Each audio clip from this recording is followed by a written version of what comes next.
Living a generation that loves to take the easy way. Yung parang sa generation po natin ngayon, marami ng easy way. Gusto natin pinapadali natin ang lahat.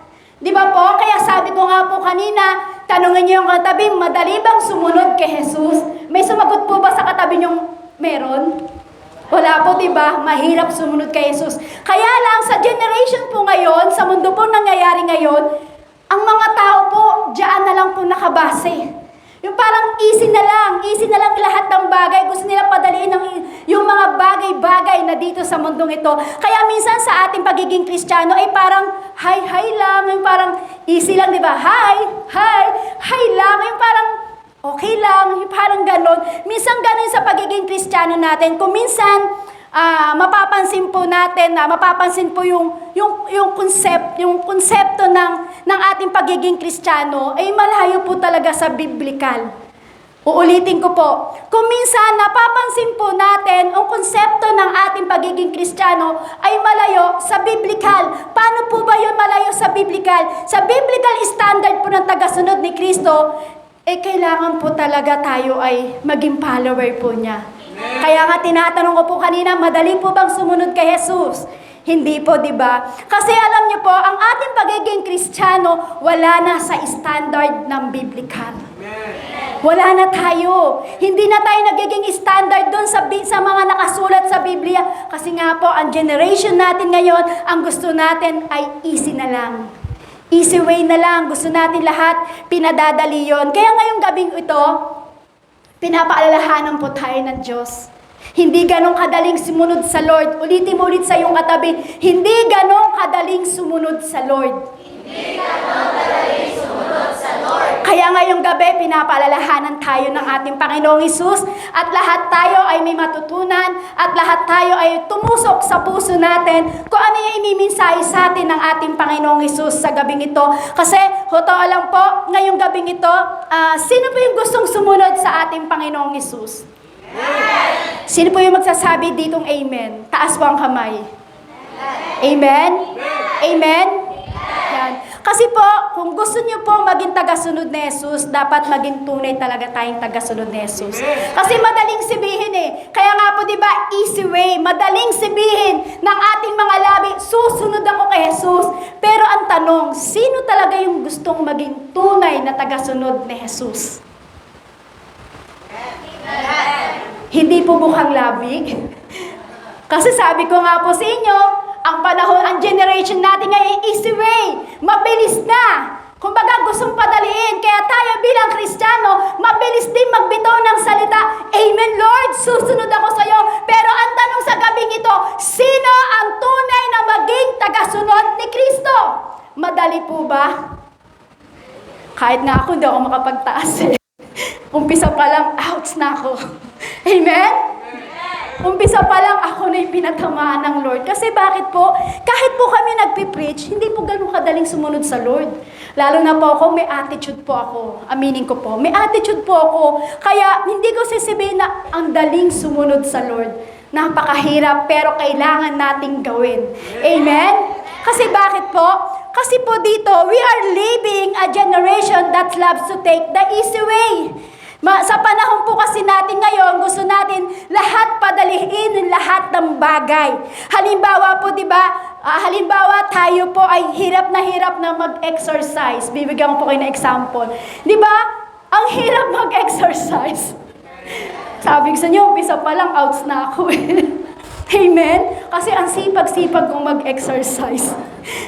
Kung halimbawa po, di ba? Napakahirap talaga na mag-exercise. Sino po dito sa inyo ang tinatamad mag-exercise? Amen. Lahat? Amen? Nakita nyo yan? Diba? Alam mo, diba gusto natin mag-exercise? Sinasabi na atin labi, gusto ko mag-exercise. Yan lagi ko sinasabi, ay mag-exercise ako, pastor. Sabi ko, tatakbo ako doon, pupunta ako sa Dangkalikasan para mabawas-bawasan ang aking bilbil. Sabi ko kay pastor, eto na. O tara na. Ay, pastor, wag na, tinatamad na ako. Yun yung sinasabi ko kay pastor. Parang ako yan, no? Nakagagag. Amen? Kasi diba, ayan, pull tayo sa exercise.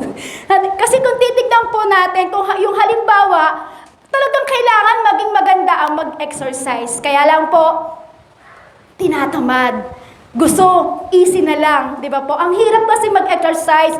Kumbaga, sino po dito yung naranasan mag-enroll sa gym? Yung parang nagbayad ka na, pero isang beses ka lang umattend, pero kinabukasan hindi mo na binalikan. Naranasan niyo po yun? Ako naranasan ko po yun. Yung time na ako po doon po sa Manila, kailangan po namin kasi kailangan po talaga mag-gym at kailangan tanggalin ng mga taba-taba. Yan, kailangan po. Nag-enroll ako sa Manila ng doon sa gym doon. Yan, Basta yun, nag-enroll ako doon. Tapos, nagbayad na kami doon. Tapos, pumunta ako doon ang oras namin is 4 o'clock to 6 o'clock. Di okay na po yun. Kinabukasan, tara na, sabi ng mga kaibigan ko, ayoko na, sakit na ng katawan ko, nakakatamad. Meron bang mas madali? Sabi kong ganun. Yung hindi ka na talaga magbubuhat ng bakal, hindi ka na tatakbo, hindi ka na kailangan pagpawisan pa. Meron ba yung mga bagay na madali para matanggal ang ating mga bilbil? Kasi nakakatamad talaga. Amen? Kasi alam niyo po, ang konsepto po natin sa katamaran po talaga. Marami na po sa panahon po natin ngayon, marami ng imbento na gustong mawala yung taba, yung bilbil. Tama po ba? Kasi yung kumbaga po, gusto nating mawala yung taba, kaya pumasok po yung technology ng lipo. Kita niyo po yung unang picture na yon. Yung liposuction na yan, di ba po, kasi para di ka na pagpawisan, ang gagawin yan, hihigupin na lang yung taba mo. Kasi easy way nga, di ba, sa generation natin ngayon, gusto padaliin lahat. Kaya ngayon, ayaw mo nang mag-exercise, ayaw mo nang tumakbo, ayaw mo nang pagpawisan. Kaya ngayon, lumasok sa technology natin ngayon, ang liposuction, hihigupin na lang ang taba, walang hirap. Amen? Tapos sabi nga po doon sa pangalawang picture, kung talagang ikaw tinatamad ka na talagang mag-exercise, meron naman na hindi mo na kailangan mag-sit up. Nakikita niyo po yung picture? Hindi mo na kailangan mag-sit up kasi kailangan mo na lang ilagay ito sa iyong tiyan. Na kahit nakaupo ka, na kahit nakahiga ka, ay kusa itong aandar at tatakbo. Amen? Kahit nakaupo ka nga po, aandar po yan eh. Magkakaroon ka na daw na talagang six-pack. Pero tingnan niyo po, dahil sa easy way, sa generation natin, nakita niyo po yung yung tinatawag na abs enhancer. Yung hindi mo na kailangan magpa-lipo, hindi mo na kailangan gumamit ng yung equipment na yan para talagang yung muscle mo ay talagang magkaroon ka ng six-pack. Ginawa po, tingnan niyo po, abs enhancer. Yung kumbaga, isinulat mo, ginuhit mo sa tiyan mo, yung six-packs na yon. Kaya pagtayo mo, may six-packs na ako. Diba? Gusto lagi yung easy. Kasi yan yung pumapasok ngayon sa generation natin. Gusto laging easy. Pinapadali ang lahat ng bagay. Kasi so everything nakakatamad talaga mag-exercise. Ouch. Isa na ako dun. Tamad talaga akong mag-exercise. Pero gusto kong sumeksi. Pero tamad ako mag-exercise. Amen? Kaya nga po gumawa ang mga tao ng isipan na padaliin yung mga bagay na yan. Minsan naman nakakatamad magluto. Minsan naman isang oras mong niluto, isang oras mong pinakuluan. Pero pagkaahin mo, parang dinaanan ng bagyo. 10 minutes, ubos na. Lalo na pag masarap ang ulam. Halimbawa, nilagang baka. Wow! Amen? Tapos ilang oras, isang oras o isa't kalahati mong pinakuluan para masarap, para pag kinain ng iyong pamilya, hindi bubble gum, hindi rubber. Kumbaga malambot. Amen? Na talagang pagkagat mo, talagang naghihiwalay talaga yung laman. Amen? Pero doon sa isang oras sa pagluluto, saglit lang. Saglit lang 10 minuto lang. Tapos na ang iyong hinain. Pinaghirapan mo, isang oras mong piniluto, pero ang bilis-bilis. Kasi sa panahon po natin ngayon, ang generation ngayon, easy way talaga, mahilig sa easy way. Kaya nakakatamad magluto, kaya alam niyo po, nagkaroon ng fast food. Kita niyo po yan, pag namasyal ka lang, ay gusto kong magkumain, nandun ka lang sa fast food, kakain ka na, mamimili ka na. Amen po? Kasi order ka na lang, maya-maya kakain ka na. Pero lahat ng iyan ay hindi mabuti. Amen po? Ngayon, kung gusto mo naman na magluto, gusto mo sa bahay ka lang at ayaw mong pumunta ng restaurant, meron namang Grab food. Amen? Kasi easy.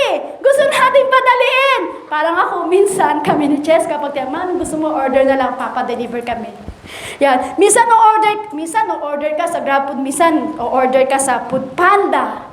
Tama po? Gusto natin padaliin ang lahat ng bagay. Gusto natin padaliin ang lahat ng bagay-bagay. Ito po yung invention ng mga tao na sa nakikita natin. Gusto natin padaliin ang lahat ng bagay. Kaya lahat, mo, pag gusto, tignan nyo po, pag gusto mong kumain, o order ka lang, pumunta ka lang sa apps ng cellphone mo, magpa-order ka sa Food Panda, sa Grab, maya-maya, i-deliver na sa'yo. Pumunta ka lang doon sa fast food ng SM, mamimili ka lang kung ano kakainin mo, maya-maya kakain ka na kasi gusto natin easy. Amen? Katulad na lang ng ganito. Mga nanay. Diba? Katulad na lang minsan, tamad na tayo maghiwa ng mga gulay. Pinapadali na natin yun. Ano ginagawa po natin? Diba? Anong tawag po dyan? Basta yan po, sa pagkinayod mo lang yung carrots, hiwa na lahat at maliliit na. Easy way. Pinadalian lahat. Pati po ito. Ano po yan? Pati yung pagkain ng spaghetti, tamad kang ikutin. Kaya gumawa ka pa ng kusang iikot at isusubo mo na lang. Hindi ko nga kasi alam ko anong tawag sa ano yan. Pero kung titignan nyo po, iikutin mo na lang yung spaghetti. Gumamit ka pa ng kusang mag-iikot. Sa sobrang katamaran natin, gusto natin padaliin. Pati po ito. Self-streaming mug. Sino meron sa bahay niyan? Marami sa Shopee niyan. Yung pati na rin yung maghalo ng kape, kailangan mo pang may kusang maghahalo. Pagkatapos maghalo, pwede mo naman kunin yung kutsara at haluin mo. Sobrang tamad. Amen? Kasi kapag alam niyo po, ewan ko ba bakit ito yung binigay sa akin. Kasi sabi ko, ano kaya yung mga bagay na generation na technology natin talaga na pinapadali. Tapos biglang pumasok sa isip ko na i-search ko yung lazy people invention. Marami pa nga po yan eh. Makikita pa nga ako yun eh. Ayaw hawakan yung burger eh. Kaya kailangan nakakabit sa kanya. Nakaganon sa kanya. Meron po yan eh. Kasi lahat po pinapadali. Kasi ibig sabihin po niyan, ano po ba yung punto natin dito? Kasi sa panahon po natin ngayon, pinapadali natin lahat. Lahat ang nagiging problema, pumasok po ito maging sa ating pagsamba sa Panginoon. Pumasok ito sa pagiging Kristyanismo po natin. Kasi kung sa panahon po ngayon, lahat ng invention o inano ng mga tao na mga lazy people na lahat pinadali nila, lalabas po talaga lahat yung mga isi-search na yan. Kita nyo po, iikutin nila yung spaghetti. Kumuha pa, bumili pa sa Shopee ng taga-ikot at susubo na lang. Amen? Kasi tingnan nyo po, sa technology po natin ngayon, sa generation po natin ngayon, pumasok ang lahat ng pinadali ng mga tao. Kaya ngayon, sa pagiging Kristiyano po natin, pumasok na rin po ang pagiging padaliin natin. Yung pumasok po ito sa maging ating pagsamba, sa bawat sa ating, sa isa sa ating gusto nating padaliin yung ating paglilingkod, pati pagpupuri natin sa Lord, pinapadali po natin yan. Kaya nagkaroon po tayo ng, di ba po, misan, dahil sa ganyang technology na yan, na mga easy way na yan, yung pinadali, misan po, kasi pati sa pagsamba natin, pinapadali natin. Pati yung pagpupuri natin sa Lord, pinapadali natin. Pati pag-worship natin sa Lord, pinapadali natin. Kaya nagkaroon ng ganito. Online service. Sino mga mahilig manood ng online service? Yung parang, ayoko mo nang mag-church, dito muna ako sa bahay, nakakatamad kasi umuulan, manonood na lang ako ng online service. Gusto madali, gusto pinapadali, maging ito, online giving, May true GCash naman eh. Isi-send ko na lang sa GCash. Doon ko na lang ibibigay. Kasi hindi ako makaka-attend eh. I-GCash ko na lang. Pinadali. Amen? Kaya this kind of thinking, yan po talaga yung generation ngayon. Yan po talaga yung tumatakbo po sa atin sa panahon natin. Gusto natin mapadali, gusto natin maging easy ang lahat ng bagay. Tama po ba? Pati nga po paglalabi, gusto natin washing na talaga eh. Samantalang dati, naalala ko, ang lola ko, pinapalo-palo pa. Diba? Yung sa ilog. Ewan ko, sino po ba nakaabot yun? Kasi, ayun. Kasi yung lola ko talaga, wala naman kaming ilog sa Manila. Pero ewan ko, bakit ang hilig niya magpalo-palo? Kukuha ng malaking bato at ipapalo-palo niya kahit sa batya. Kaya nauso pala yung dating plangganang yero eh. Kasi pagka yung plastic, pag pinalo-palo ng mga lola natin yung basag. Amen? Di ba po? Lahat kasi gusto natin gawing padaliin. Kaya sa pagtingin natin sa ating Panginoon, nagiging madali na rin. Yung Jesus, yung parang ang tingin natin sa Panginoon, Jesus, yung si Jesus, yung feeling natin, siya yung cool Jesus. Yung parang, Lord, madali naman yung tingin ko sa iyo, Lord, gusto mo padalin, cool Jesus ka. Yung parang, yung everything is okay, yung parang everything is okay for Him, cool Jesus. Yung parang madali sa'yo, parang ganito sa atin si Jesus, oh. The Jesus of the world, cool Jesus. Gusto natin ang Lord natin, madali. Gusto natin ang Lord, cool. Cool ka, Lord. Cool. Cool ka, Jesus. Kasi gusto natin padalin ang lahat. Kaya tingnan nyo si Jesus, naging cool na rin. Amen? Yan kasi ang tingin natin kay Jesus na ang ating kinikilala. Akala natin ang kinikilala natin Diyos ay cool. Yung Jesus na cool, yung Jesus na cool lang, cool ka lang, Lord. Jesus, cool ka lang. Yung kahit di ka na maka-attend, hindi ka na maka-attend ng church, at hindi ka na nakikipray sa church, sisibihin mo na lang, cool Jesus naman eh, kahit di na ako umattend, kahit mag-pray na lang ako sa aking tahanan, cool naman si Jesus. Easy, di ba? Nasa easy tayo, gusto natin, pinapadali talaga lahat. Gusto natin, cool ka, Lord. Kaya kahit di ako umattend ng church, kahit hindi ako mag-pray, cool naman ako. Yung cool Jesus na kahit na lumalakad ka na kahit gumagawa ka na ng kasalanan, basta. Yung parang, lumalakad ka na, gumagawa ka na ng kasalanan, basta cool naman si Jesus eh. Yung kung saan para bagang ang Diyos ay nasa kamay mo. Pag sinabi kasi, ay cool si Jesus, kumbaga yung Diyos ay kumbaga nasa ating kamay na pwede mong ilagay kahit saan. Pwede mong ilagay sa cabinet, pwede mong ilagay doon sa may sopa mo, pwede mong ilagay doon sa altar mo. Diba? Pwede mong ilagay doon sa bakuran mo. Yun yung tingin natin sa Lord.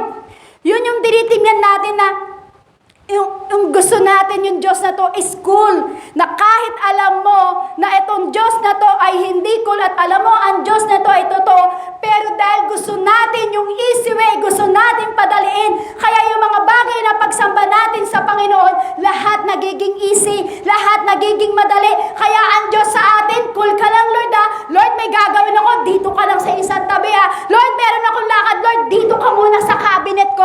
Lord, meron akong tatrabahuhin, Lord. Kaya Lord, dito ka muna sa likuran ng aking tahanan. Hindi ganun, kapatid. Amen? Amen po? Amen. Parang sinasabi na, bahala ka dyan, Lord. Basta ako, Lord, may gagawin. Cool ka naman, Lord eh. Pati ang ating pagsamba at sinasambang Diyos ay nagiging madali para sa atin. Kaya sabi po dito, most Christian want to worship and believe Jesus on their own terms and not according to God's word. At maraming Kristiyano at ang pagsamba at paniniwala ay depende sa gusto nilang paniwalaan. Marami daw po mga Kristiyano ngayon na naniniwala naman sila kay Christ, kaya lang depende ito sa kanilang pinaniniwalaan na Diyos. Ito yung makamundong paniniwala sa Diyos eh. Yun di ba yung konsepto ngayon natin ngayon ay yung pagiging tunay na tagasunod ni Kristo, yung tunay na Kristiyano. Kaya kailangan daw po ang ating dapat na pagiging Kristiyano, kailangan alam mo kung sino ang paniniwalaan mo. Kaya lang dahil gusto nating easy ang lahat, gusto nating pinadadali ang lahat, kaya pati paniniwala natin sa Panginoon nagiging madali. Kung ano yun na lang yung paniwalaan, may mga tao kasing ganito eh. May mga tao na naniniwala sa kanyang paniniwalaan kahit hindi naman talaga kapani-paniwala. May mga tao na naniniwala sa kanyang paniniwalaan. Pero kumbaga, hindi naman niya pinapractice. Ay naniniwala ako si Lord tagapagligtas. Si Lord siya yung manggagamot. Si Jesus, siya naman yung Diyos na nagbibigay ng kalakasan. Pero minsan naniniwala ka na yun ng Diyos ang nagbibigay ng lakas sa'yo. Yun yung Diyos na nagpapala ng buhay mo. Yun yung Diyos na nagbibigay ng kaligtasan sa'yo. Kaya lang minsan hindi natin pinaniniwalaan. Bakit? Kasi hindi natin pinapractice. Bigyan ko po kayo ng example. Sino po dito naniniwala na dapat ang tao ay kumain ng gulay at prutas? Alam niyo po lahat yan, ha? Ulitin ko po. Sino po dito naniniwala na kailangan ang tao ay kumain ng gulay at prutas? Kumakain po lahat. May kilala nga po ako dito, sabi, ang ampalaya ay maganda sa katawan, pero hindi kumakain. Pero pinaniniwalaan niya. Amen? Sabi po kasi, di ba, ang kailangan daw po ng tao ay kumain ng gulay at prutas. Pero naman marami naman po sa atin na hindi kumakain ng gulay at prutas. Tama po? Iba nga, may kilala ko dito, ayaw niya ng apple eh, kasi maasim daw. Ano yun, mangga? Amen? Pero pinaniniwalaan mo naman na kailangan ka kumain ng gulay, pero bakit hindi ginagawa? Sino naman po dito nagsasabi na kailangan natin mag-exercise? Naniniwala ka na kailangan natin mag-exercise, pero ilan po sa atin ang hindi nag-exercise? Sino naman po dito nagsasabi na kailangan natin mag-aral kahit may edad ka na?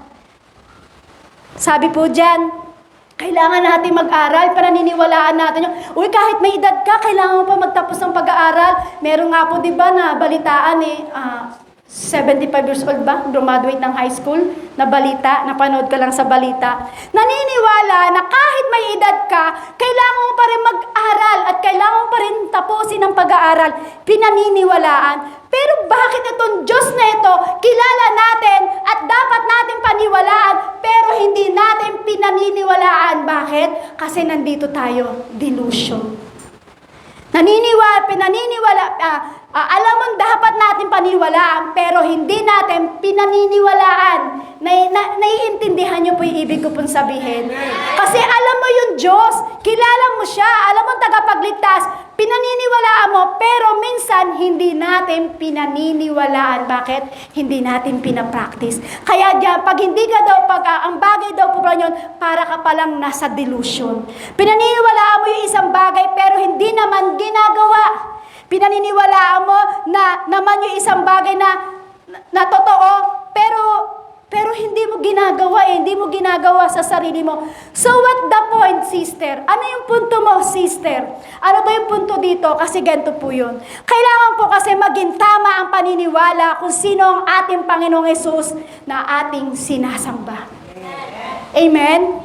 Ito po yung punto dito. Kailangan paniniwalaan mo kung sino yung Diyos na ating sinasamba. Sapagkat ang iyong tamang paniniwala sa Kanya ay magdudulot ng tamang pagsamba. Kasi kung paniniwalaan mo talaga yung tamang paniniwala natin sa Lord, magdudulot ito ng tamang pagsamba sa iyo. Amen? Pero yung parang hindi mo siya alam mong naniniwala ka pero hindi mo parang gulo, di ba? Parang alam mong naniniwala ka sa Kanya, pero hindi mo pinaniniwalaan, ibig sabihin, hindi mo nagagawa ang lahat ng bagay. Amen? Amen po?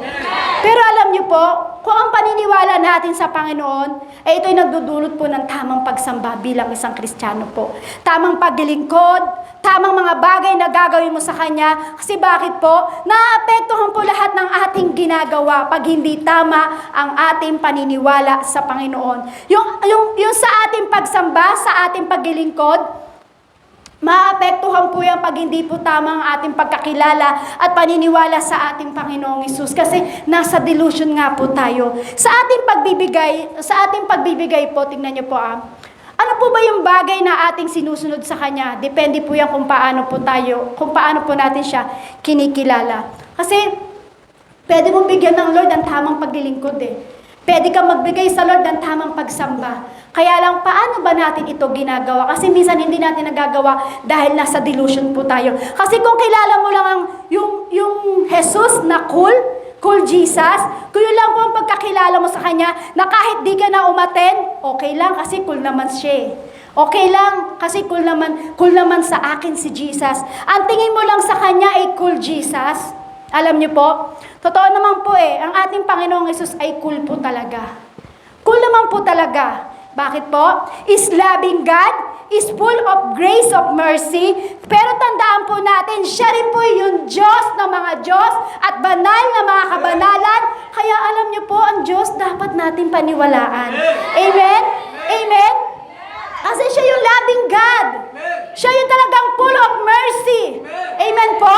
Siya po yung talaga yung dapat natandaan natin na siya yung Diyos ng mga Diyos. Wala nang ibang Diyos kundi ang ating Diyos na ito. Kaya lang po minsan may hinihingi ang Diyos sa atin. Ano po yun? Yung tamang pagsunod. Amen? Ang Diyos din po natin kasi ay banal po talaga. Banal po itong ating Panginoon. Minsan nga po di natin binabalance Alam natin siya yung Diyos ng mga Diyos, kaya lang po minsan, hindi natin binabalas ang pagkakilala natin sa ating Panginoong Hesus. Maraming mga Kristiyano na sa relihiyon ngayon, wala sa katotohanan kasi iba po yung talagang pinaniniwalaan nila. Sabi po dyan, believing in Jesus and following Him are two different things. Yung pinaniniwala ka kay Jesus at ang pagsunod sa Kanya ay magkaiba po yun. Naniniwala ka kay Jesus, pero ang pagsunod kay Jesus, magkaiba po yun. Amen. Naniniwala ka at sumusunod ka sa Jesus. Hindi pwedeng magkapareho yun. Kaya sabi po dyan, di ba? Two different things. Ibig sabihin po niya, naniniwala ka at sumusunod ka sa Kanya. Malaki po ang kaibahan ng paniniwala sa pagsunod. Amen? Pero kailangan natin maniwala sa ating Panginoong Hesus. Naniniwala po tayo, mabuti po yun. Kasi bilang isang Kristiyano, kailangan mabuti talaga ang paniniwala natin sa ating Panginoong Hesus. Pero alam niyo po, ang hinihingi po sa atin, hindi lang naman ang paniniwala kundi marunong tayong sumunod. Amen. Hindi naman kailangan maniwala ka lang ng maniwala Lord, naniniwala ako sa'yo, paano yun kung hindi ka marunong sumunod? Kaya sabi po dito, ang hinihingi po ng ating Panginoong Hesus, kung hindi lang ang maniwala ka, kundi tayo ay marunong sumunod. Amen? Kasi kung naniniwala ka lang pero hindi naman ginagawa, anong silbi ng paniniwala po? Na nakukuha niyo po? Kasi umpisa pa lang po ito hindi man po ito yung pinaka-topic natin Inaano ko lang po dahil pumapasok po tayo sa generation ng easy way po talaga. At kung tayo po ay, tingnan niyo po kasi kung naniniwala ka lang pero hindi naman ginagawa, ano pong silbi po yun? At kung tayo po ba ay kakasuhan, kunyari kakasuhan tayo at haharap tayo sa husgado, anong kaso kaya yung pagbibintangan sa atin kung ikaw Kristiyano? Kumbaga, kung tayo po ay kakasuhan at ikaw ay haharap dyan, ano kaya ang ikakaso sa'yo? Ano kaya ikakaso sa'yo pag bilang isang Kristiyano? Ang tanong po dito, meron po kayang ebidensya na makuha sa atin bilang Kristiyano? Kung tayo ay kakasuhan at haharap tayo sa husgado at tatanungin at sasabihin, eto ang kaso mo. Ang tanong po bilang Kristiyano, ang tanong po dito, meron po ba sa atin na ebidensya na makikita? May ebidensya po kayang makikita ang Diyos sa atin pag tayo kakasuhan po. Kasi tingnan niyo po I'm sorry to tell you po. But the way po the Christianity na meron ngayon sa buong mundo ngayon, Kristiyano lang sa bibig. Sorry po, pero yan po talaga yung nangyayari po talaga sa Kristyanismo ng buong mundo po ngayon. Kristiyano lang sa bibig, naniniwala kay Jesus na Panginoon nila. Pero hindi Panginoon ng kanilang buhay. Naniniwala sila na Panginoon nila si Jesus, pero hindi ang Diyos ang Panginoon nila sa kanilang buhay. Sabihin mo sa iyong katabi, hindi tayo yun. Hindi tayo yun. Huwag lang basta-basta maniniwala. Kasi sabi sa Santiago chapter 2 verse 19, sumampalataya ka na ang Diyos ay iisa, hindi ba? Mabuti naman ang mga demonyo man ay sumampalataya rin at nanginginig pa. Kita niyo po yan? Santiago chapter 2 verse 19, sumasampalataya ka na ang Diyos ay iisa, di ba? Mabuti naman ang mga demonyo man ay sumasampalataya rin at nanginginig pa. Sabi po dyan sa Santiago chapter 2 verse 19. Naniniwala ka na may pananampalataya ka. Naniniwala ka na may iisang Diyos. Mabuti yun. Naniniwala po tayo na may iisang Diyos? Isang Diyos? Naniniwala po ba tayo na may naiisang Diyos? Sabi po dyan. Sino po dito na may pananampalataya sa Diyos na naniniwala talaga na may Diyos? Naintindihan niyo po? Sino po dito ang nananampalataya talaga na naniniwala talagang may iisang Diyos? Lahat po tayo, di ba? Kaya nga po tayo nandito ngayon eh. Amen? Kasi kung hindi ka niniwalang may iisang Diyos, wala ka dito. Pero bakit tayo nandito ngayon? Kasi alam natin na meron tayong pinaniniwalaan na may iisang Diyos na ating sinasamba, pinaparangalan sa ating buhay. Amen? Kaya ka nandito ngayon, kapatid. Amen? Kaya lang tingnan niyo po, pero hindi lang po sapat na may pananampalataya tayo, pero wala naman tayong paniniwala sa Diyos. Hindi po sapat na may pananampalataya ka, pero hindi mo naman pinaniniwalaan ng Diyos. Paano yun, sister? Nananampalataya ka na, Lord, paghagalingin mo ako, Lord, nananampalataya ka. Pero minsan ang gagawin mo naman, hindi yata ako paghagalingin ng Lord, punta na lang ako sa doktor. Hindi mo pinaniniwalaan. Amen? Maging ang mga demonyo, sabi nga po dyan nanginginig pa. Sabi po dyan, maging ang mga demonyo, naniniwala din sa sobrang paniniwala, sa panginginig pa sila, nanginginig pa sila. Ibig sabihin, sa sobrang paniniwala ng mga demonyo na may iisang Diyos, sa sobrang pananampalataya nila, nanginginig pa sila. Ay, grabing paniniwala ni Taning. Amen? Kasi tingnan niyo po, alam niya na meron Diyos na iisa, pero itong mga demonyo na to sumasampalataya rin at nanginginig pa. Amen? Grabing paniniwala yan. Sa sobrang paniniwala, nanginginig pa ang mga demonyo. Kapag binabanggit na ang pangalan ng ating Panginoong Hesus.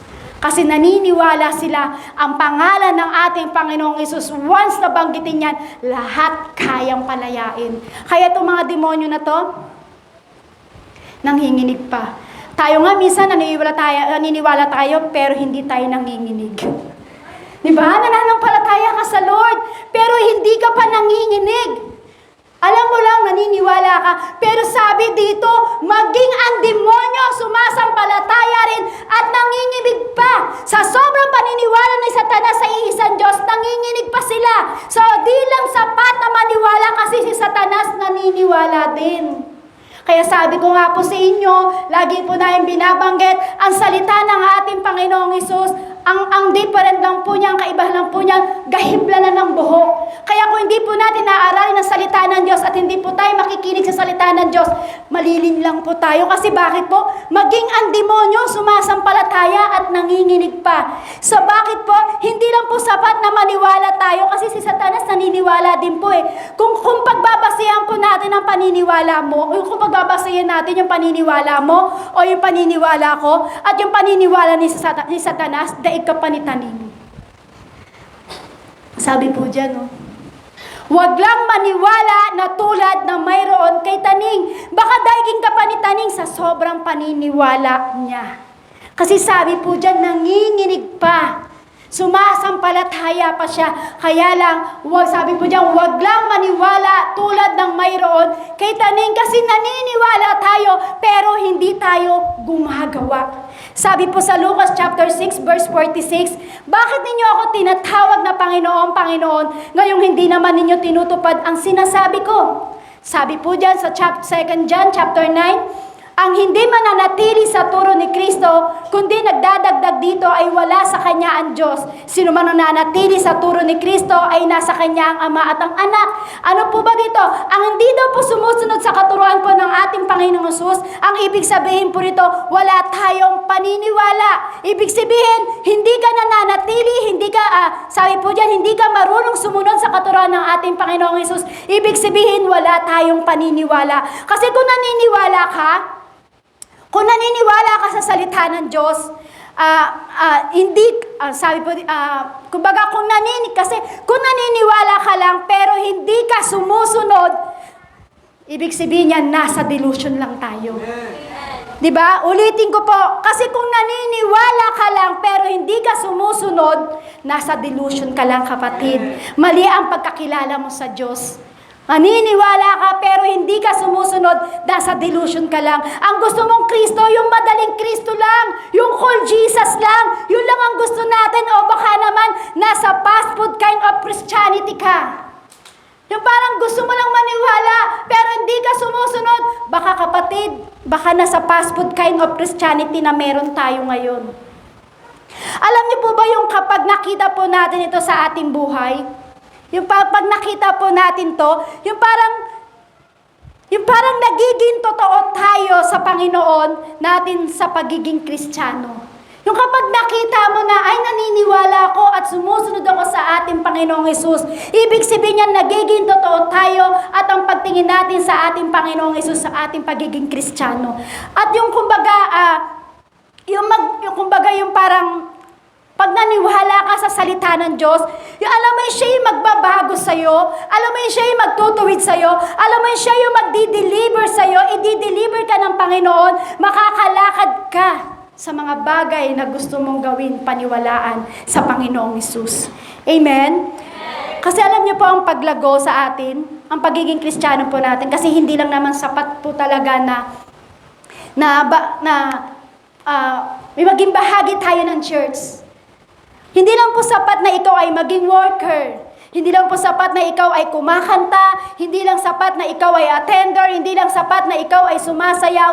Oo po, maganda po yun. Maging bahagi po tayo ng church. Okay po yun. Kaya lang po, bahagi lang naman yun eh. Minsan sa ministry natin, minsan masaya natin ginagampanan yung bagay na yon. Pero kung ang katotohanan, yung relasyon natin sa Lord, yung relasyon natin kay Kristo ay malayo. Amen po? Kasi bahagi lang naman ng ministry natin yan eh. Masaya kang ginagampanan, kumakanta ka, tumutugtog ka, sumasayaw ka, worker ka, masayang gampanan, kaya lang malayo sa pagsunod kay Kristo. Ginagampanan mo lahat ng bagay na yung part yan ng ministry mo. Ang tanong, sumusunod po ba tayo sa katotohanan sa Panginoon? Sumusunod po ba tayo o malayo tayo sa katotohanan?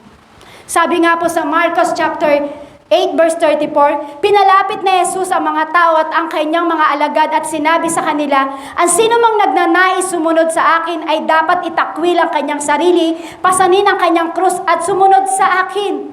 Ano po sabi dito? Follow me is two words that center the meaning of true discipleship. Ano daw po ba yung tunay talaga na maging follower ni Jesus? Follow me is two words that center the meaning of true discipleship. Ano daw po ba ito?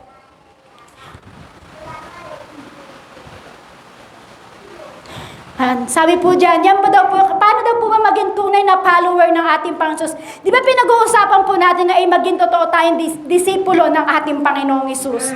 Amen? At papaano ba na hindi lang paniwalaan. Hindi lang yung delusion na yung pagiging Kristiyano natin. Kasi sa panahon po natin ngayon, delusion na ang pagiging Christianity ng lahat.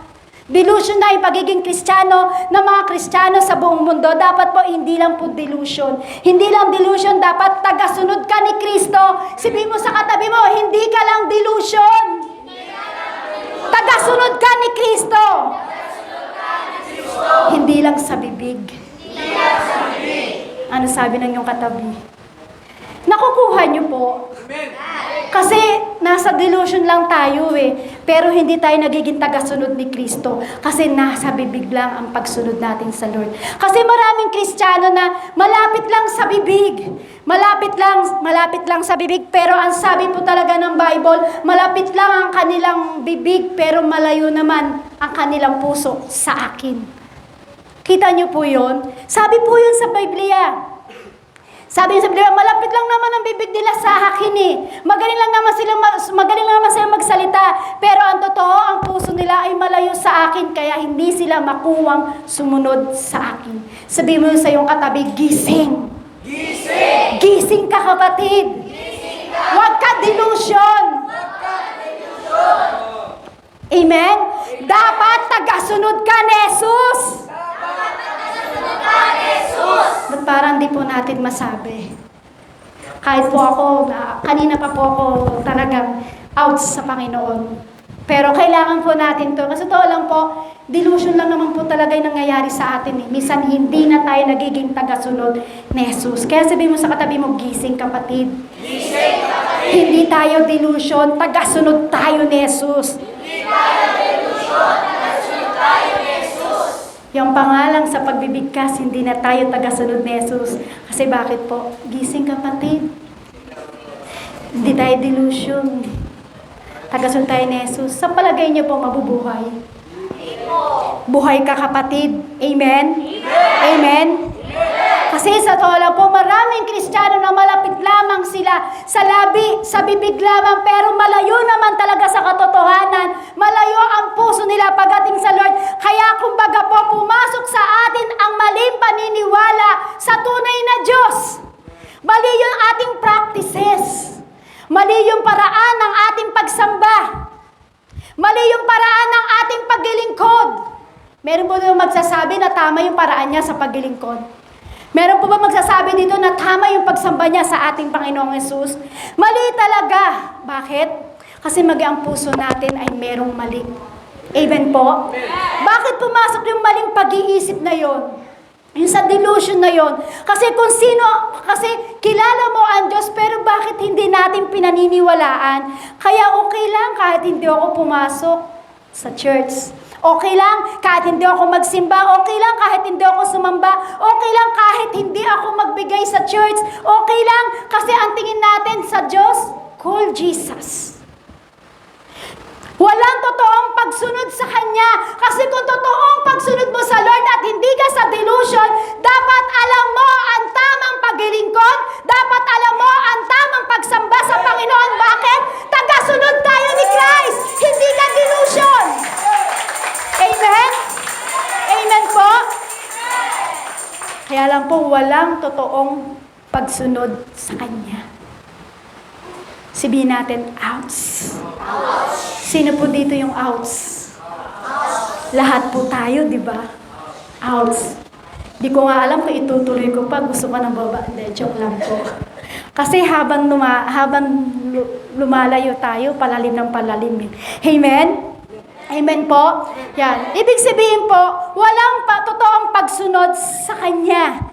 Kaya sabi po, di ba, kung titignan po natin, meron pong istorya sa Biblia na dito po natin tatalakhayin ngayon kung ano yung ating pag-aaralan. Ang istorya po sa Biblia, meron dito na follow me is two words. Kumbaga, tatlong salita, sumunod ka sa akin. Yan ang hinihingi ng ating Panginoong Hesus sa panahon po ngayon.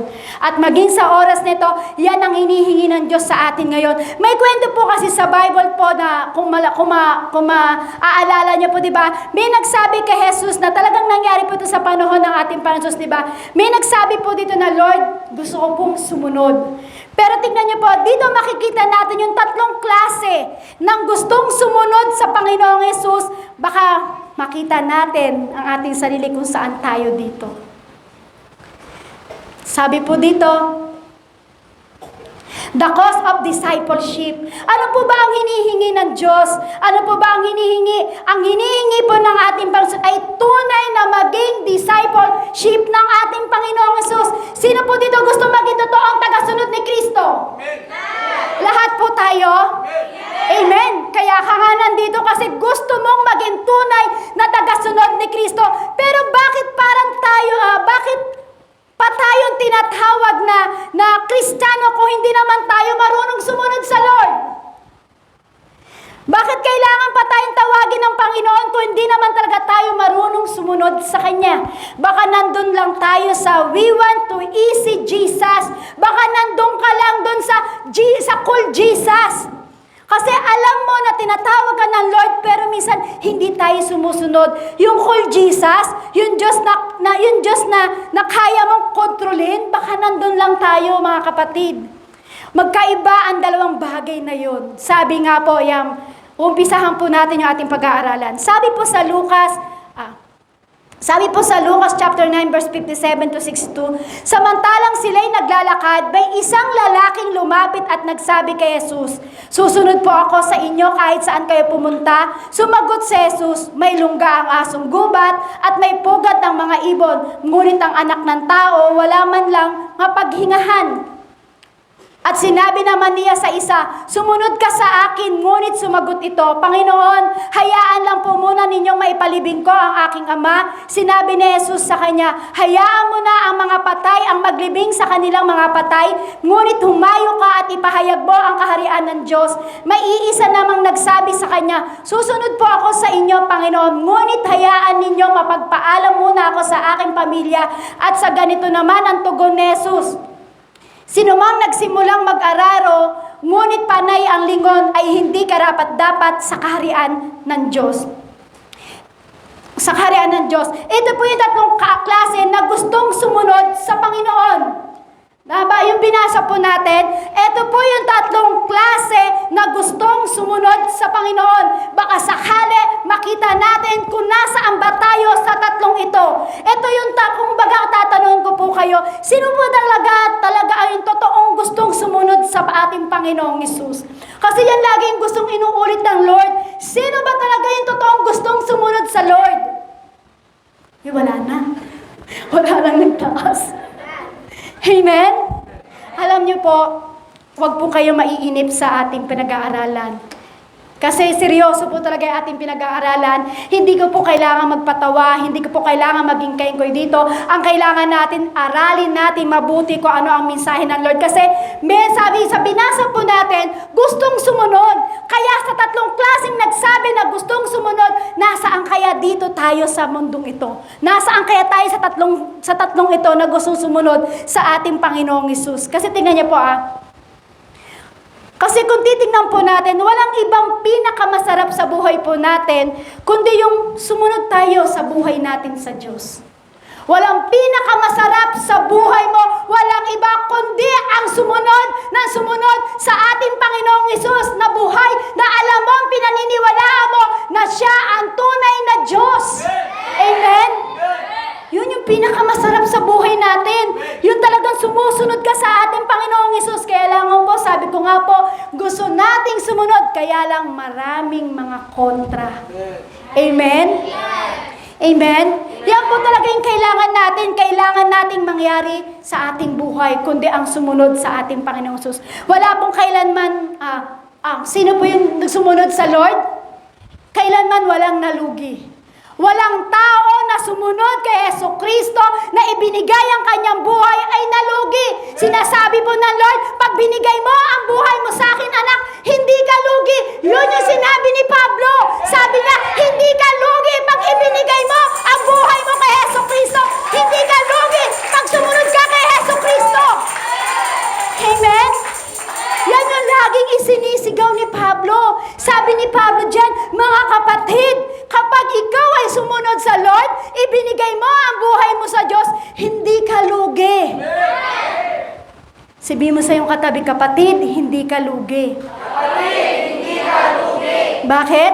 Hindi ka lugi kapag totoo mong ibinigay ang buhay mo sa Kanya. Hindi ka lugi, kapatid. Hindi ka lugi. Hindi ka walan yan. Pag binigay mo ang totoong paglilingkod mo sa Diyos. Yan yung sinasabi ni Pablo. Laging sinasabi ni Pablo yan, kapag totoong ibinigay mo ang buhay mo sa Panginoon, hindi mo kawalan yan. Hindi ka lugi. Yan lagi yung sinasabi ni Pablo. Kaya gusto ng Lord, ang hinihingi ng Lord, sumunod. Sumunod. Naniniwala ka sa Kanya, nananampalataya ka sa Kanya. Kaya lang ang kulang ang pagsunod. Kaya ngayon, akala natin pag lumapit tayo kay Jesucristo, ay lugi tayo. No, kapatid. Isang patotoo ko po yan sa buhay namin. Kita niyo po, wala po kaming kabuhayan, wala kaming trabaho ni pastor. Pero bakit hindi nagkukulang ang Diyos? Daig pa nga po sa hindi po pagyayabang ha. Glory to God po. Gusto ko lang po ipagsigawan kung paano magpala ang Diyos. At hindi ka talaga lugi pag iniwan mo ang isang bagay sa'yo at ibinigay mo ang paglilingkod mo sa Panginoon at buhay mo. Hindi ka lugi. Amen. Hindi ka kawalan. Amen. Bakit po? Hindi po kami nalugi ni Pastor. Nang iniwan namin ni Pastor ang trabaho namin sa Manila at si Pastor maraming offer sa ibang bansa na sasagutin ng kanyang amo lahat ng gastos. Hindi niya na kinuha yun. Kasi bakit? Gusto niya ang totoo na ibigay ang paglilingkod niya sa Lord. Ano ginawa ng Diyos? Hindi kami pinabayaan. Hindi kami lugi. Kasi ang gusto ng Lord, sumunod, sumunod, sumunod, sumunod ka lang sa ating Panginoong Hesus. Amen? Number 1 po. Someone said to him, Lord, I will follow you wherever you go. Number 1, he is vocal to follow. Ito po yung unang nagsabi kay Jesus na gusto niyang sumunod. He is vocal to follow. Siya mismo ang nagsasabi na gusto niyang sumunod. He is new, he needs to follow. Alam niyang kailangan niyang sumunod sa ating Panginoong Hesus. He knew how to follow. Alam niya kung paano sumunod kasi ang sabi po dito, kahit saan ka pumunta, sasama ako sa iyo. Ito yung unang nagsabi kay Jesus na gusto niyang sumunod. Number 4, excited to follow. Andun yung excitement niya, pero narinig ito ni Jesus. Tandaan niyo po sa number 1, ito yung unang nagsabi kay Jesus na gusto niyang sumunod. Vocal to follow he is. Alam siya mismo nagsabi na gusto niyang sumunod. He knew he needs to follow. Alam niya na kailangan niyang sumunod. He knew how to follow. Alam niya kung paano sumunod. Excited to follow. Nandun yung excitement niya. Sabi sa Lucas chapter 9 verse 58, sumagot si Jesus, may lungga ang asong gubat at may pugad ang mga ibon, ngunit ang anak ng tao ay wala man lamang mapaghingahan. Sinasabi po dito ng ating Panginoong Hesus, yung mga asong gubat daw po ay may tinitirhan. Ang mga ibon ay may mga pugad, pero ang anak ng Diyos ay walang matulugan. O sabi ni Jesus, maging ako. Kasi si Jesus, diba, nasa katawan tao po siya yun. Ano po sa'yo, maging ako, sabi niya, walang matulugan. Ano po ba ibig sabihin ko po dito? Ang ibig sabihin po natin, ang ibig sabihin po dito, gusto mong sumunod sa akin, pero yung ine-expect mo ay hindi yun. Yung gusto mong sumunod sa akin, pero yung ine-expect mo, yun ang hindi mangyayari. Kasi bakit po? Ang pagsunod po sa ating Panginoong Hesus, kailangan ay nakasunod lang po talaga tayo. Ang ibig sabihin po nato, pag sumusunod ka sa ating Panginoong Hesus, kung ano yung ina-expect mo, hindi mangyayari yun. Kasi sinasabi nila, ay pag sumunod ako sa Lord, eto gagawin sa akin ng Lord. No, hindi yun ang gagawin sa atin ng Lord. Bibilisan ko na lang po, hindi yun kasi yung oras po natin. Tignan niyo po, kasi may tagasunod ang ating Panginoong Hesus. Ang unang follower po diyan, makikita po natin, ito po yung nagsabi sa kanya, gusto niyang sumunod. Kaya lamang po, minsan gusto niyang sumunod ng taong ito at gusto niya maging follower ni Jesus. Makikita natin ito yung parang nasa comfort lang siya, kaya follower. Sabi po diyan, for comfort lang kaya follower. Comfort zone lang ang gusto, kaya sumusunod sa ating Panginoong Hesus. Ito yung mga Kristiyano ng Panginoon. Ito po yung mga Kristiyano sa ating Panginoong. Ito po yung mga Kristiyano na gustong sumunod, pero ang gusto ay comfort lang. Gusto comfort zone lang. Ito yung mga Kristiyano na gustong sumunod sa Lord, pero ayaw maalis tayo sa pagiging comfort zone nila. Amen po? Kumbaga parang, itong mga Kristiyano sa paan ng Panginoong Hesus, kumbaga parang, nandyan naman ako sa simbahan, hanggat pinagpapala mo ako, Panginoong Hesus, susunod ako, comfort zone lang. Amen? Parang, Lord, hanggang binibless mo ako, hanggang pinagpapala mo ako, Lord, susunod ako sa iyo. Ano gusto? Comfort zone lang. Lord, nandiyan naman ako, Lord eh. Hanggang pinagagaling mo ako, Panginoong Hesus, sa aking karamdaman, susunod ako sa iyo, comfort zone lang. Yun yung unang gusto ng follower na yun. Gusto niyang sumunod, pero nasa comfort zone lang siya. Comfort lang, kaya sumusunod. Comfort lang ang gusto, kaya comfort lang, gusto niya pagpalain siya, pagalingin siya, iligtas siya ng Lord. Kaya siya gustong sumunod dahil nasa comfort zone lang siya. Pero alam niyo po, itong lalaki na ito, vocal po talaga siya pag nagsasabi kay Jesus. Sinasabi niya, gusto kong sumunod sa iyo, Jesus. Lord, gusto kong sumunod sa iyo. Pero ano ang hamon sa kanya ni Jesus? Ang hamon sa kanya ng ating Panginoon Jesus, kapag sumunod ka sa akin, wala nang comfort dito. Wala na akong matutuluyan eh. Diba si Christ? Sabi nga po dyan, kanina sa binasa natin, ang asong gubat ay may lungga. Ang ibon ay may pugad, pero tayong anak ng tao ay wala man lang masilungan at walang matuluyan. Ano sabi po doon? Etong lalaki na to, gusto niyang sumunod sa ating Panginoong Hesus. Kaya lang, hinamon siya ng Diyos. Sabi ng ating Panginoong Hesus, hinamon siya ng ating Panginoong Hesus, kapag sumunod ka sa akin, wala na yung comfort. Wala na yung comfort zone. Dito kasi wala akong matutuluyan. Wala tayong matutuluyan. Ano po ginawa dito ni Jesus? And-expose ni Lord ang kanyang puso. Kaya anong nangyari? Hindi sumunod yung lalaki. Amen? Bagamat vocal siya na bagamat gusto niyang sumunod. Lord, gusto kong sumunod sa iyo, kaya lang nang hinamon ng Lord, hindi na mangyayari ang gusto mo. Wala nang comfort zone dito. Hindi na comfort pag sumunod ka sa akin. Ano ginawa ng lalaki? Hindi siya sumunod sa hamon ni Kristo. Kasi maraming Kristiyano sa panahon po ngayon, I pray na maraming mabuksan po sa atin ngayon, na sa ating isipan na hindi tayo tulad dito na comfort zone lang ang gusto. Amen? Kasi dapat bilang tayo naglilingkod sa Lord, hindi lang comfort zone. Hindi lang yung parang pag sinabi na hanggat maganda ang aking kalusugan, susunod ako sa iyo, Lord. Hanggat nakatapat ako sa malamig na aircon, susunod ako sa iyo, Lord. Lord, hanggat maganda ang aking kinalalagyan ng upuan, susunod ako sa iyo, Lord. Comfort zone lang ang gusto. Pero pag pangit ang upuan, hindi na ako susunod sa iyo, Lord. Pero pag mainit na ang church, wala nang aircon, pinagpapawisan na, ayoko na magsimba, hindi na ako susunod sa iyo, Lord. Ang marami sa panahon ngayon na Kristiyano ay comfort zone lang ang gustong pagsunod sa Lord. Amen? Amen? Minsan pa nga, naalala ko, ay, bakit siya nakaupo doon? Alam niya ba kung sino nakaupo doon? Kasi meron pong nangyari po talaga niyan sa Manila. Itong tao na to, hindi ko po siya sinisiraan na, example lang po, doon po sa Manila, sa church po namin, mag-church lang siya pag nandun yung upuan. Kasi maganda, nakatapat sa aircon, hindi siya pinagpapawisan. Pero yung dumating ng time na meron ng umupo at umagaw ng upuan niya, ayoko na mag-church. Pinagpapawisan na ako sa likod.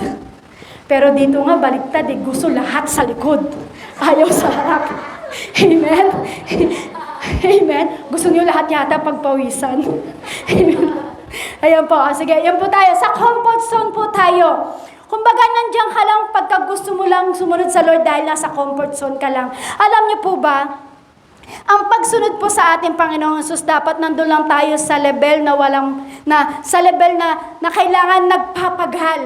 Na kailangan, kasi pag nandun ka sa pagsunod sa Lord at wala ka sa comfort zone at nasa level ka ng pagpapagal, nasa level ka ng pagsasakripisyo, nasa level ka ng pagtitiis sa ating Panginoong Hesus, ibig sabihin niyang gusto mong sumunod sa Lord. Ayaw mo na sa comfort zone. Hanggat may blessing ka ba? Hanggat may blessing, habang may blessing ka ba, doon ka lang ba maglilingkod sa Lord? Pag meron na bang pagpapagal, meron na bang pagtitiis, meron na bang pagsasakripisyo, hindi ka ba susunod sa Lord? Ibig sabihin yan, pag ayaw mo ng sakripisyo at pagpapagal sa Panginoon, gusto mo lang comfort zone lang sa pagsunod sa ating Panginoong Hesus. Yung kumbaga, ang gusto mo lang marinig sa tenga mo, yung masarap na pandinig, yung masayang pakiramdam, yung ayaw mong marinig na umayos ka. Umayos ka. Ayaw mong marinig yun, kapatid. Ayaw mong marinig, lalo na pag sinutuwid ka sa kabanal-banalan ng Diyos. Pag sinabi, umayos ka, minsan ayaw na natin. Ayaw na nating masaktan. Ayaw na nating hindi maganda sa pandinig sa tenga. Kasi ang gusto mo lang, comfort zone. Dapat ang pagsunod sa ating Panginoong Hesus, may pagpapagal, may sakripisyo, may pagkitiis, na kahit anong pwedeng gawin sa'yo, kahit pagalitan ka, kahit ituwid ka, gugustuhin mo kasi bakit? Pagsunod kay Kristo, may pagtitiis. Amen? Hindi comfort zone. Minsan nga ganito papaluin ka na ng Lord. Minsan itutuwid ka ng Lord. Ikaw anak, papaluin ka na. Lord, wag kayo Lord, wag mo akong paluin, Lord. Nasa delusion ka, kapatid. Naniniwala ka sa Diyos, pero pag papaluin ka na ng Diyos, ayaw mo na, nasa delusion ka, nasa comfort zone ka. Ang pagsunod kay Kristo, may pagpapagal, may pagkitiis, may pagsasakripisyo. Yan ang tamang pagsunod sa ating Panginoong Hesus. Amen? Amen? Minsan pa nga, dumarating tayo sa buhay natin, minsan walang pera. Sino dito'y walang pera? Kayo magtataas, lahat tayo mayaman. Amen? Amen? Minsan dadaan pa tayo dyan, tignan ko nga, tanggalan ko nga ng pera to, tignan ko kung kikilalanin pa akong Diyos, tignan ko kung susunod sa akin to, kasi dati kaya ka sumusunod sa Lord, kung bakit dati naniniwala ka sa Diyos, kasi nasa comfort zone ka, pero nang tinanggal ng Lord ang lahat ng kayamanan mo, tinanggal lahat ng pera mo, binigyan ka ng pagtitiis, pagpapagal sa sakripisyo, ayaw mo, hindi ka sumunod, comfort zone ka lang, kapatid. Yan yung unang gustong sumunod sa Lord. Sabi po sa Lucas chapter 9 verse 59, at sinabi naman niya sa isa, sumunod ka sa akin, ngunit sumagot ito, Panginoon, hayaan lang po muna ninyo maipaglibing ko ang aking ama. Pangalawa po, ito po yung sinabi ng pangalawang gustong sumunod kay Jesus, Lord, let me first go and bury my father. Sabi po sa 1, called by God. Tinawag siya ni Jesus. Number 2, but he has a family issue. Number 3, over family-oriented person. Sabi ng ating Panginoong Hesus, sumunod ka sa akin. Yun yung tinawag siya naman. Di ba yung una, yung yung taong gustong sumunod, siya yung nagsabi, Lord, susunod ako sa iyo. Ngayon, si Kristo naman ang nagsabi sa kanya, sabi sa kanya ng Kristo, sumunod ka sa akin. Anong sabi niya? Opo, uuwi lang po ako sa aking bahay. Ililibing ko lang po ang tatay ko. Yung po yung sinabi ng pangalawang nung gustong sumunod. Sabi ng Lord, hinamon siya, sumunod ka sa akin. Sumunod naman siya, sabi niya, opo, kaya lang uuwi po ako sa aking bahay at ililibing ko muna ang aking tatay. So anong klaseng taong ito? Anong klaseng follower ito? Yung parang kumbaga, marami siyang laging excuses, laging ginagamit ang pamilya nila para may excuse lang siya pagdating sa Lord. Di muna ako aatin kasi maglalaba ako ng damit ng aking anak. Kapatid, hindi masamang maglaba, pero laban mo naman Sabado, huwag mong itaon ng Linggo. Amen? Kasi minsan niya yung sinasabi, Lord, susunod ako sa iyo, pero Lord, hindi muna ako aatin ng Sunday kasi maglalaba ako ng damit ng anak ko. Family issue. Amen? Family excuse. Yun lagi yung sinasabi. Minsan nangyayari sa atin, minsan nagiging dahilan, minsan natin, Lord, di mo na ka atin, Lord, kasi, ito, tingnan niyo po yan, Marami po kasi ngayon, sa nagtuturo ngayon, na talagang ililigaw tayo. Bakit po? Kasi marami nagsasabi, ay okay lang kahit hindi umatin ng Sunday, basta may family bonding kayo. No. Kailangan unahin niyo muna si Jesus bago kayo magkaroon ng family bonding. Amen? Kasi yan po ang marami ngayon, kailangan naman daw po ng mga mag-anak, pamilya, na kailangan daw po ay mag-family bonding. Unahin po na natin si Christ kasi kailangan natin sumunod sa ating Panginoon Jesus. Halimbawa naman po, di ba? Minsan ginagamit natin yung family issues na yan, yung family issues na yan. Minsan sinasabi, Lord, di mo nakahatin kasi itong asawa ko, Lord, ayaw umatin. Lord, hindi mo nakahatin, Lord, kasi itong asawa ko, ayaw sumamba sa'yo, Lord. Hindi na ako sasamba. No. Dapat ang gawin mo, ayaw mong maging born again, ayaw mo sumamba, bahala ka dyan, basta ako sasamba at sasamba sa ating Panginoong Isus. Ngayon, hindi naman kailangan na i-abandon na yung asawa mo eh. Pagkatapos mong sumamba sa Lord, balikan mo siya. Paglutuan mo, pag-ahinan mo ng pagkain, makikita mo darating ang time, makukuha mo rin at madadala mo sa Lord. May tanong ako. Palakpakan po natin yung mga tatay. Di ba po nang una, mga nanay lang po nandito. Hindi ko po alam kung paano nila kayo in-encourage, pero alam ko po ang Diyos ang kumilos sa inyo. Ginamit lang silang instrumento para kayo ay madala sa church na ito. Bakit po? Ang gusto ng Lord ay kayo ay marunong sumunod sa Kanya. Ibig sabihin po niyan, hindi na sila nagdadahilan, Pastor, hindi ako makakaating kasi si Mr. Pastor eh. Hindi na. Bakit? Wala na kayong ligtas, nandyan na kayo eh. Sunday, Wednesday, nandyan na kayo. Sa susunod niyan, ibang araw, nandito na rin kayo sa pangalan ng ating Panginoong Hesus. Amen? Oo po yun. Si Pastor, ang hirap po talaga yun.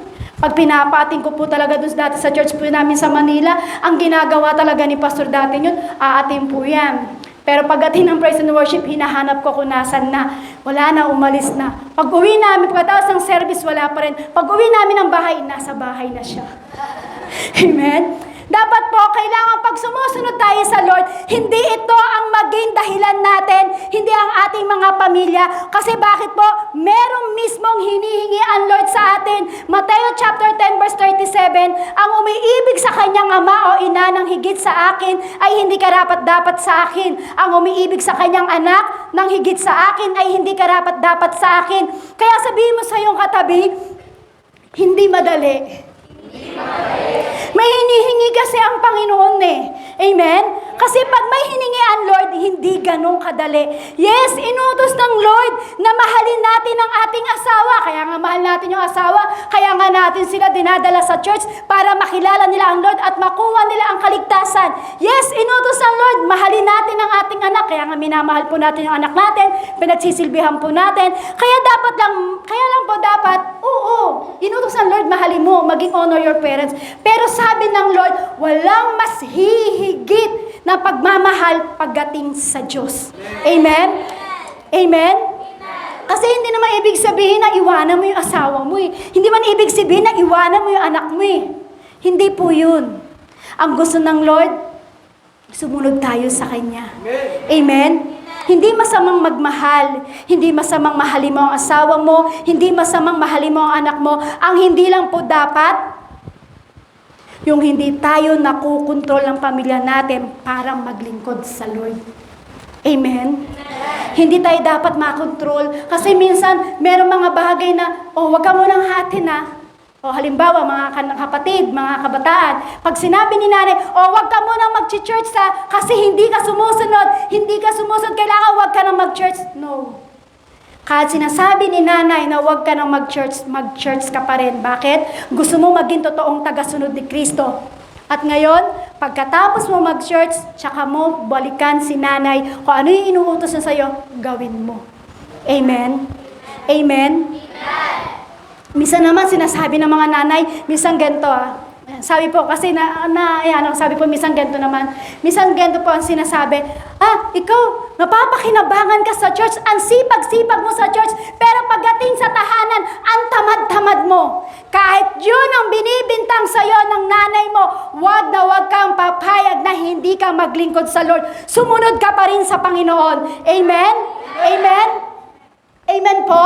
Yes. Sabi po sa Lucas chapter 9 verse 60, sinabi ni Jesus sa kanya, hayaan mo na ang mga patay ang maglibing sa kanilang mga patay, ngunit humayo ka at ipahayag mo ang kaharian. Sabi po dito sa konteksto po natin, sa mga Hudyo po kasi, sa kultura po kasi nila, ang pag inilibing ang mahal nila sa buhay, ito po ay katumbas po ng 1 taon. 1 year po ito, yung kumbaga sa kultura po nila, sa tradition po nila, 1 year po nila itong bago ilibing. Kapag nililibing po kasi nila, kailangan hintayin nila maging bungo o maging kalansay yung kanilang mahal sa buhay bago ilibing. Kaya sabi nga po ni Christ, diba, sinabi ni Jesus sa kanya, hayaan mo na ang mga patay ang maglibing sa kanilang mga patay. Ngunit humayo ka at ipahayag mo ang kaharian ng Diyos. Kasi nga po, doon po sa kultura po o yung tradisyon ng mga Hudyo po, kailangan maging kalansay muna o maging bungo bago po nila ito ilibing. Habang nandoon po yung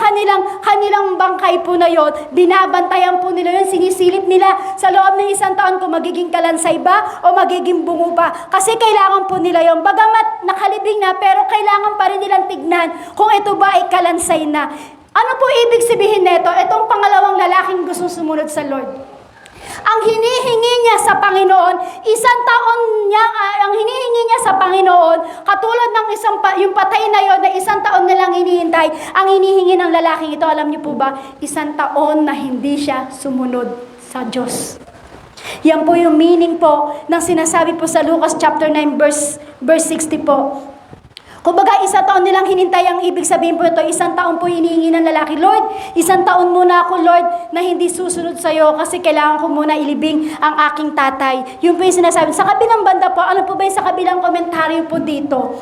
Maaari po ang lalaki, ito po ay concern lamang sa inheritance ng kanyang tatay. Sa kabilang banda po, kapag wala po siya doon at inilibing ang kanyang tatay, baka wala siya maging parte sa kanyang inheritance. Amen? Baka yun lang po siguro yung malasakit niya, yun lang po yung concern niya, yung magiging parte niya pagdating sa bagay na yon. Kumbaga, ano po ba ang concern nito? Ano po ba ito? Hindi lang ilibing yung kanyang tatay, hindi po yun. Kumbaga, in text, ang concern lang ba niya, ilibing ang tatay niya, ilibing ng 1 day o 2 days o 1 week? Hindi po. Bakit po? Kasi, tingnan niyo po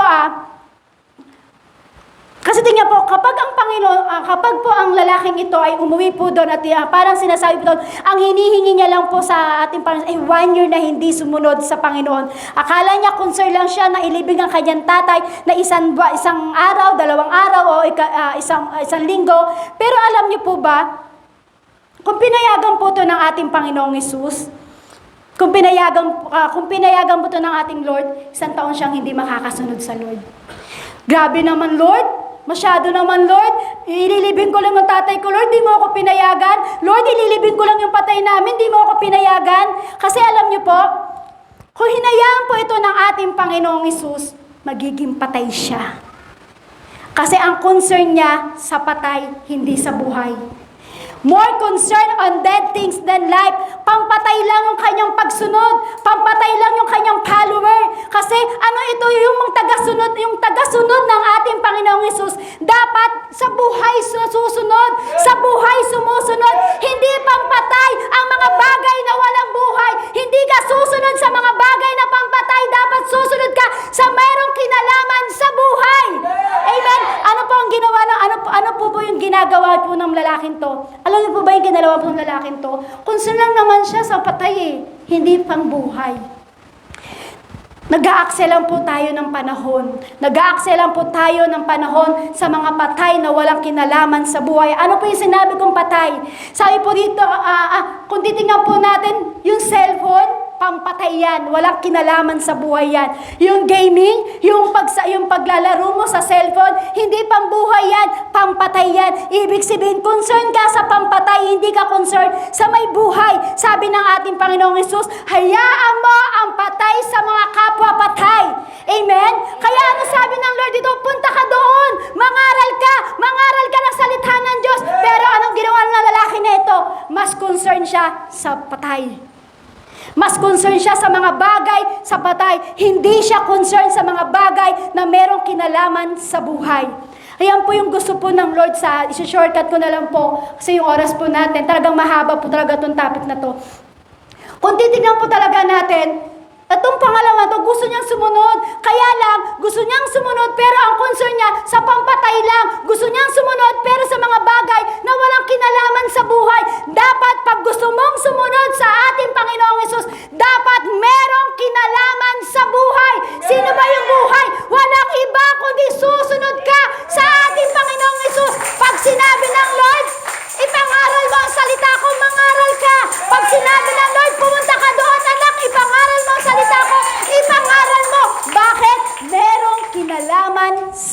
buhay. Amen? Kasi alam niyo po, kung i-check po natin yung ating sarili, yung ginagawa natin sa ating buhay, pampatay lang po. Bakit? Walang kabuhay-buhay. Kaya ang pagiging Kristiyano, maraming tao po talaga na walang kabuhay-buhay. Dalangin ko po, hindi po tayo yon. Kasi alam niyo po, pag ikaw, ang Kristiyano mo ay pampatay lang, hindi nagbubunga. Pero pag pagiging Kristiyano mo ay merong kinalaman sa buhay, magbubunga at magbubunga ng buhay na katulad mo na nakakilala sa ating Panginoong Hesus. Kaya sabi ng Lord, mangaral ka, ipangaral mo ang kaharian ng langit. Pero ang lalaking ito, concern lamang sa patay. Lucas chapter 9 verse 61, may isa namang nagsabi sa kanya, susunod po ako sa inyo, Panginoon, ngunit hayaan ninyong magpaalam muna ako sa aking pamilya. Ito po yung pangatlo na nagsabi sa kanya, sabi po dito, Lord, I will follow you wherever you go. He is vocal to follow. Sinasabi niya, gusto niyang sumunod. He needs to follow. He knew how to follow. Number 4, measuring the minor. Ito po yung mga taong di naman mahalaga, pero binibigyan ng halaga. Ito yung mga follower na distracted sa mga bagay na hindi naman mahalaga. Distracted sa lahat ng bagay. Gusto niyang sumunod, pero binibigyan niya ng halaga ang hindi naman kahalaga-halaga.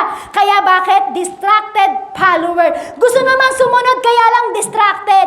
Distracted sa love life, distracted sa mga bagay na pagpapayaman. Hindi po masamang yumaman, hindi po masamang magpayaman. Kaya lang ang masama po dito, pag hindi kasama si Kristo sa pangarap mo. Amen?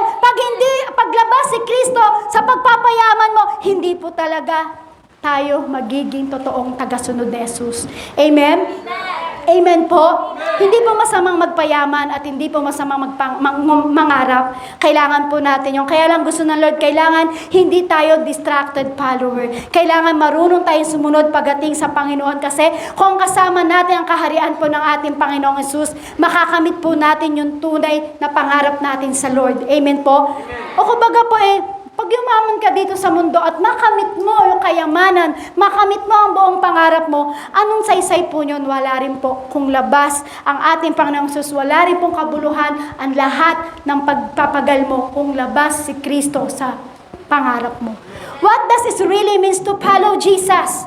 Sabi po dito, ano daw po ba yung totoong, ano po daw po ba talaga yung totoong pagsunod sa ating Panginoong Hesus? Sabi po dito, asa na ba? Sumobra na. Yan. Sundan mo lang, Ate Kat. Sabi po dito, ano daw po ba yung totoong pagsunod sa ating Panginoong Hesus? Denying oneself for the glory of Christ. Ibig sabihin niyang kailangan talaga ang ating sarili ay i-deny natin. Sabi Lucas chapter 9 verse 23, at sinabi niya sa kanilang lahat, ang sino mang nagnanais sumunod sa akin ay kinakailangan itakwil ang kanyang sarili. Pasanin araw-araw ang kanyang krus at sumunod sa akin. Bakit po? Christianity today is radically self-centered where everything centered around them. Ang mga Kristiyano daw po ngayon ay sobrang makasarili na. Ang tingin nila ay umiikot ang mundo sa kanila. Ang tingin nila ay umiikot ang mundo sa buhay nila.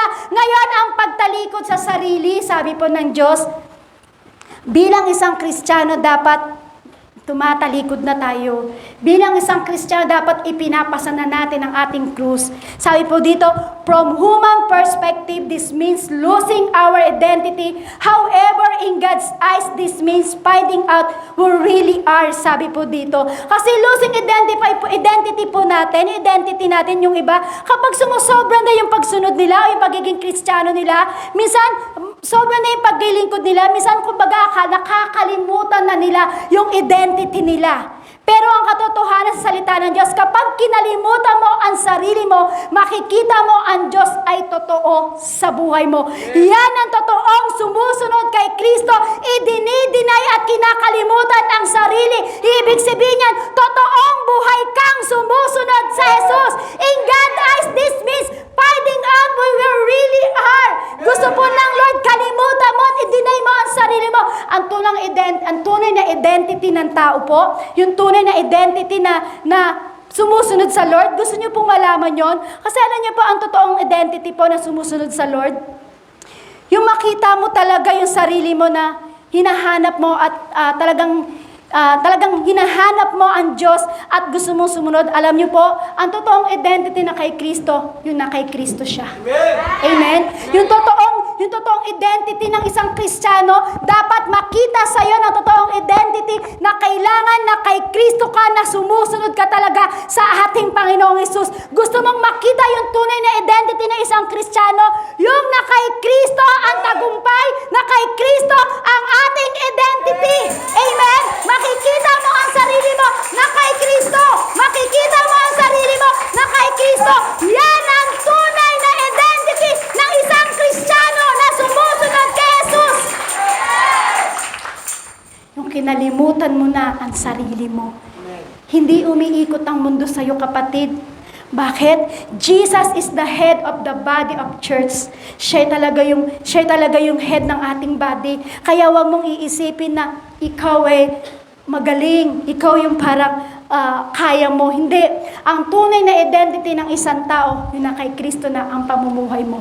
Kaya sabi nga po, 'di ba? Si Jesus po yung siya po yung the head of the body po natin. Sabi ito, radical obedience to Christ and surrender to His will. Yan ang gusto ng ating Panginoon. Yung radical na gustong sumunod sa ating Panginoong Hesus. God will, the dominant will in our lives. Ang kalooban ng Diyos ang masusunod sa atin. Hindi ang kalooban mo, kapatid. Ang kalooban ng Diyos ang masusunod sa atin. Mateo chapter 4 verse 18 to 20, minsan naglalakad si Jesus sa tabi ng lawa ng Galilea. Nakita niyang naghahagis ng lambat sa lawa ang dalawang nangingisda, si Simon at tinawag din Pedro at ang kapatid niyang si Andres. Sinabi ni Jesus sa kanila, sumunod kayo sa akin at gagawin ko kayong mga mangingisda ng mga tao. Noon di iniwan nila ang kanilang lambat at sumunod kay Jesus. Bakit po? Kasi iniwan nila at kinalimutan nila kasi gusto nilang sumunod sa ating Panginoong Hesus. Dito po tayo magtatapos. Sabi po dito, radical embracing Christ with all of our heart and deeper relationship to Him.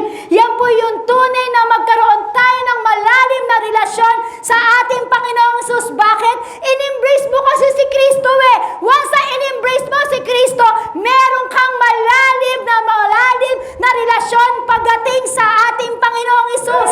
Amen? In-embrace mo si Kristo. Parang sinasabi po sa kwento po, di ba? Hindi lang po naman kailangan ipangaral lang sa pulpito. Ang salita po ng Diyos. Ang tunay na relasyon po natin sa Lord, kailangan lumalalim tayo sa Panginoon. Amen po. Amen po.